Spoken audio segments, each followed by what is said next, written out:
Hi, this is Edith, Educational Technologist at Oregon Tech. And in this video, I would like to go over the File tab in Word.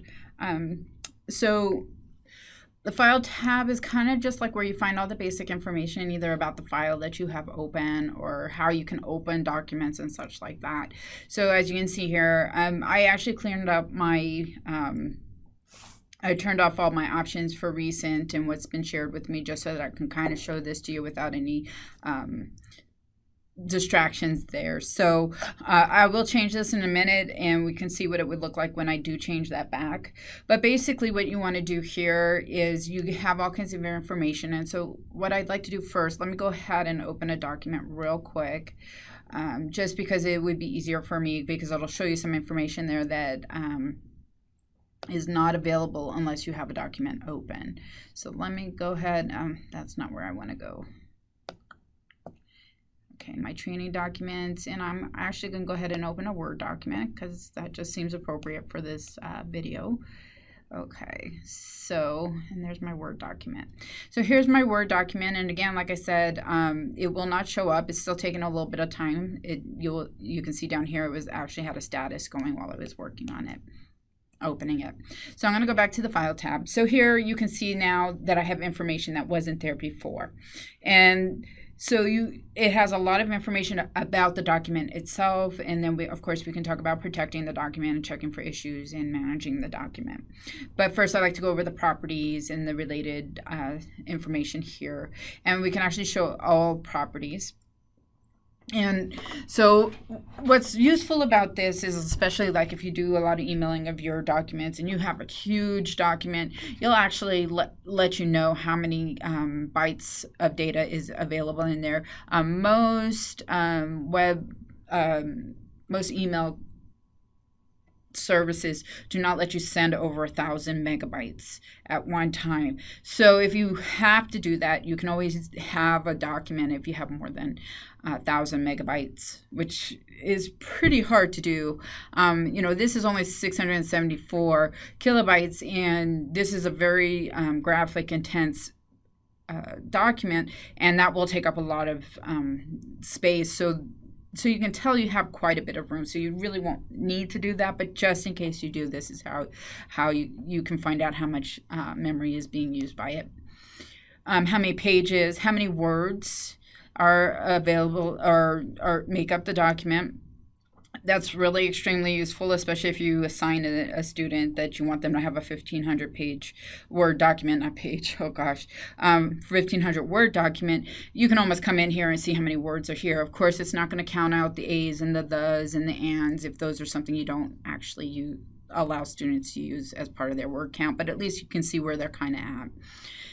Total editing time, so you can see how long it took for me to edit the document. Also, just so you have a rough estimate of the amount of work that was done on it. That doesn't mean that I may have brought that document in from somewhere else, so please don't use this as a source for how long your students maybe have spent on this document, because I may have started this document at home and then opened it up in another place and then sent it to myself. So it resets the time each and every time. So I do want you to be aware of that. So please don't use that against your students if it says 5 minutes, because you know that they can't do 474 words in 5 minutes unless they're very, very good. So just keep that in mind as well. You can actually create a title for this if you like. So I can actually put in Microsoft Word training document as a title as well. So this is just something that's going to give basic information about the document again, and add a tag. So if you do searches by tags, I can actually put in training document Word, formatting, word formatting. There's just tags that you can use so that somebody can actually find it pretty quick. And you can also add comments. This is showing what template I use. I actually have a blank handout template that I created so that all my documentation looks the same. So if you're interested in how to do a template, I will put that on my list of things to do a recording about, because a template's very useful. It's something that I do use a lot of, especially for something that is always consistently going out either from me or from ITS. Having a handout or a template kind of helps solidify the department. It makes it more cohesive. The status, you can add a status if you want. You can add a category. So you have a lot of different things that you can actually add here. So you can see when I last modified it, when I last printed the document, when I last created it. See, what I was talking about earlier is about the total editing time. You can see here my document was actually printed in September of last year, but it's telling me that I created it on the 3rd of January. So you can see how it does kind of change times for how it's being edited. So you have to really be conscious of that, and that's why I kind of pointed that out. So if you do use this, be aware that students may be doing what I did, where I might have worked on it on a different computer and then brought it into this one.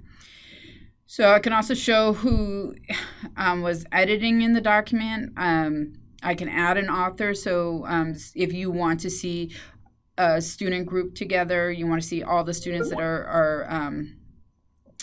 are added into this, who were editing the document, then you can ask your students to please go ahead and add them as an author on that.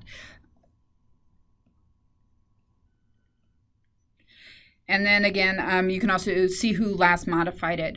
It's just good for collaboration. So if you're working on the document with somebody, or you have students, like I said, working together, then at least you can see who's worked on it, who helped modify it. You can even actually have the students come in, if they do collaborate on this, they can actually add their own names if they want to as well.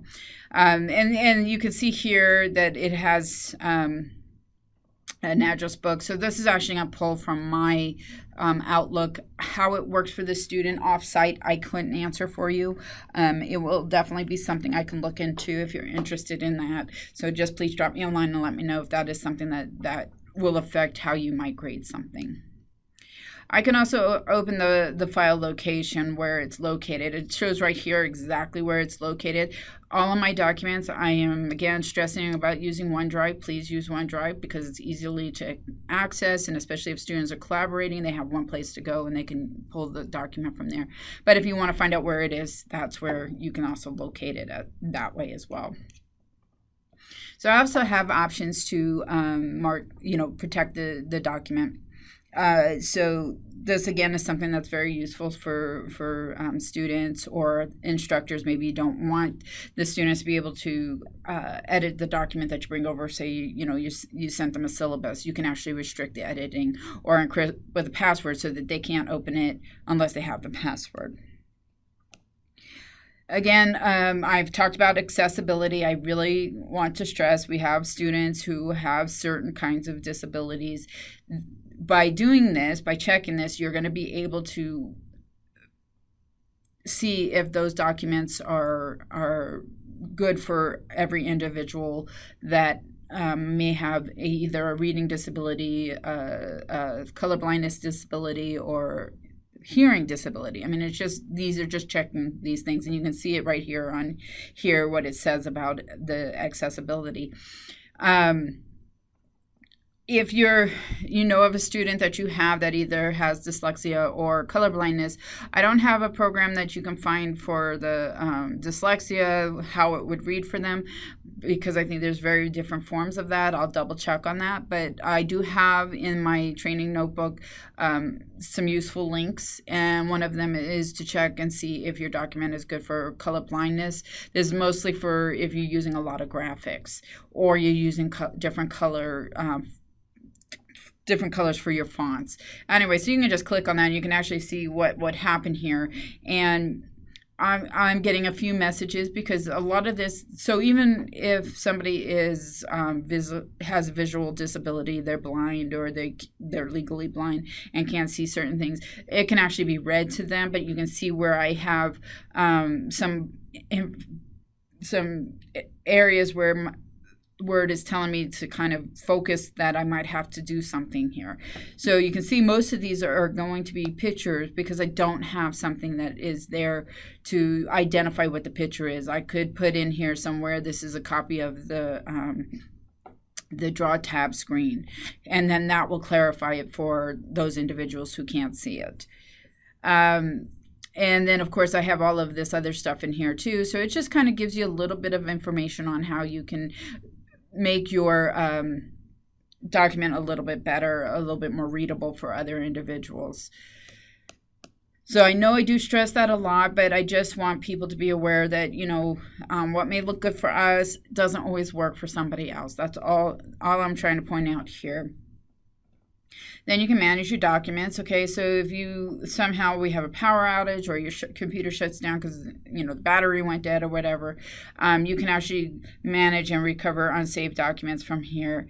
And if you click on that, it'll take you over to a folder that exists just for you that has the unsaved files, as you can see here. So I'll take it there for you, and that's a quick, easy way of getting there. But if you want to see where those files might be kept, let me go ahead and stretch this out for you.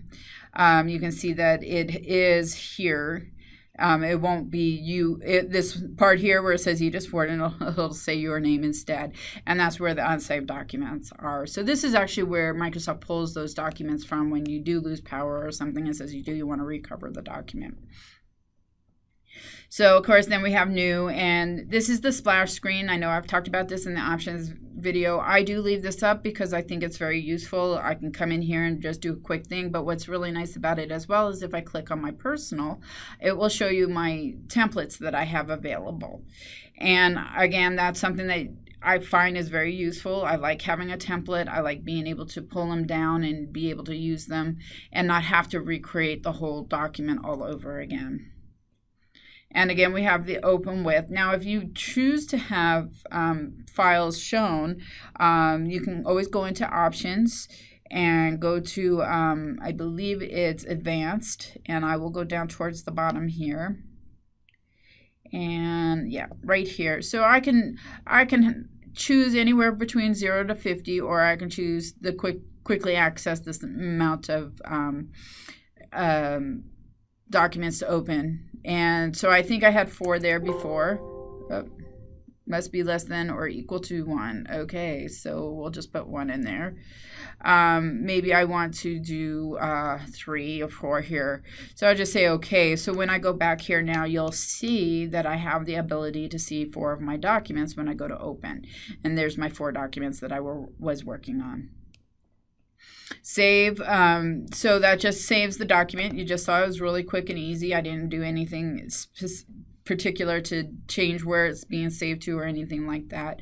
But I can also do a save as, so if you don't like where it is right now, then you can go to save as and you can change it here. Now, if you're not sure how to get to the place that you want to save it to, of course, you're going to go to browse, and that will take you to the new screen. And I know a lot of people have been complaining about the default changing, and you can also change that in options. This is just asking me to go ahead and sign in, so I'm going to go ahead and do that right now just to have it signed in, because I don't know if I'm having sign-in issues, which is very common here, so for me anyway, because I walk around with my Surface all the time. So I can actually save it here. It lets me, this is where my default is. I choose not, I don't want to save it there, but that's just how you would save it to a different location. You can click on more options here as well. You will get the same type of screen, so you can do it one of 2 ways. Instead of browsing, you can just click right there. And if you need to know how to set up your default location, go ahead and watch the video on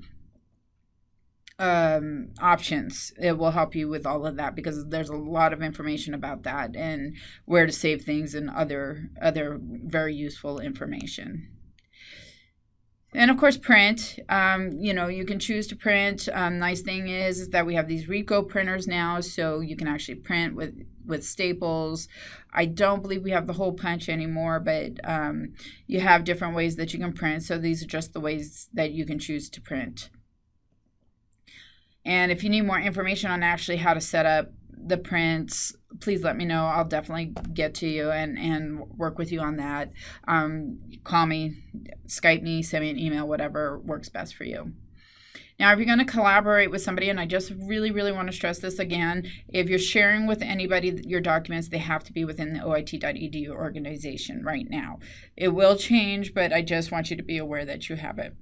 So you can share with people. So you can click on this and then pick and choose your people that you want to share. And you can see as I clicked on the address book there, I got a whole bunch of OIT addresses. So that's just how you would send a share invite from email. You can also share doing email. It's the same principle. You can send it as an attachment, which is probably easier for people outside of the organization, of course. You can send it as a link. You can send it as a PDF, which is, again, very easy for most people, especially if you're going to send it to a student as a, like your syllabus, like I talked about. That way they can't really change anything unless they really know how to manipulate it. You can save it as an XPS. I don't think anybody ever uses that hardly anymore. Or send as an internet fax. That's only if we have a fax service provider. There are fax service providers for free on the internet, so if you really do want to do that, you can probably find them, but be very careful when you're picking and choosing, because there's always somebody who's going to try to get into your personal information here. You can present the desktop through Skype for Business online. We might even have some other options. So there's Office presentation services. I would use the Skype for Business. Students can join a Skype for Business meeting with you relatively easy, as well as other people outside of the organization. They just can join through the Skype for Business web app. They don't even have to have Skype for Business on their computer or their smartphone or anything like that. They could just join through the web app. So that's the quick, easy way to do that. This does not work, but boy, it sure would be nice if it does, but it doesn't work. So when it does come to pass that it does work, I will definitely update this video for you. And same with Post to Blog. I don't think that we really have anything in place for this at this time. If it's something that you're really definitely interested in, please contact me, and I will see what I can do to help move this along a little bit further. So we have export, again, PDF, XPS documents.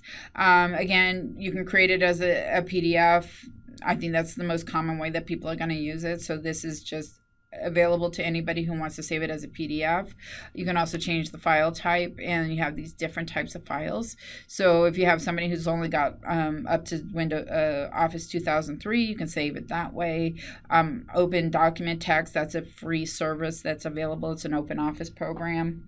It works with documents that you do create through Office 365. So you can definitely save it that way as well. Of course, you want to save it as a template. So if it's something that you use consistently and you like that format, save it as a template, because you can just update it and recreate, instead of reinventing the wheel, you now can just have the document in place and then just put in the information that you're looking to put in. And then, of course, we have plain text, rich text, single file, web page text. So you have a lot of different types here. So I would explore it if there's more information that you want in here. Close, of course, closes the program. So, just be careful. If you hit close, I don't want to hit close because I don't want to close the program, but that's what you would use there. Your account. So this is just basic information. The chances of you being able to change your photo are slim to nil, because I believe that's something that that ITS does for you. I may have changed it at some point, but I haven't been able to change it again. You can do an About Me. And let me go ahead and sign in here, because maybe this will give us some more information. So, okay, so when I sign in, of course, you want to sign into the work or school account. Okay, and this is the page you definitely want to see. So, of course, it's going to bring you out here and have you change things around here. So, actually, I can update my profile here. Let's see if it'll give me some options to change things. So, this is just where you would change your pictures and stuff like that. Let's see, me. Yeah. So there's all kinds of information here. I actually haven't worked with this yet, so I'd be kind of curious to see how we can make this work. You have some options in here, so I definitely would play with it. This is where I could change my picture, I believe. So let's see if it'll let me do that. I just kind of want to give you an idea of how to do things like that. So I can actually upload a picture. Let's see if it'll let me do it. That's what I'm kind of curious about. So yes, it will. So just so you know that there's a picture that I can actually upload. I'm not going to do that right now. I don't mind the picture I have in there right now. You can also switch accounts. So if you do use this at home and you have an Office account from home, you can actually switch into your Office account at home and get your documents that you might have if they're on the OneDrive. That's one of the reasons why I'm kind of stressing about the OneDrive, because I do want you to be able to access your files from anywhere, anytime you want. And I do love the S Drive. I think it's a great tool. But again, it's not as flexible as the OneDrive, and it kind of puts everything the way you would normally put it into your computer. So that's all it is just another, it's like the C drive, but online. And you can look at the update options. We actually, ITS actually does the updates for you, so you don't need to worry about that. More information about Word. You can also manage your account here, and you can see who it belongs to. Just some basic information here. And then, of course, we have feedback. So this is just for Microsoft Office. If you'd like to give feedback, you're more than welcome to do it, just so that it just helps them understand what the behaviors are of the users. So, it's a definite your choice kind of thing. If you like doing it, great. If you don't, you don't have to. It's just there for you. And Microsoft does take the feedback and base a lot of their programs based on what the feedback is from the users, because you're the ones who know better than anybody else how you use a product. So, normally the programmers don't know quite as well how the product's going to be used. So your feedback is valuable, but if you don't want to do it, don't. If you do, great. I have no opinion either way. And then, of course, your options menu is available through there. So that is your File tab. If you have any other questions, comments, concerns, feedback, I didn't cover something, or you want more information, please feel free to contact me, edith.warden@oit.edu, extension 51730. And you can always Skype me. I am willing to do IM chatting. I'm willing to do video conferencing. I can come to your office if that's more convenient for you. If you'd like me to do a department training, please contact me. Thank you and have a great day.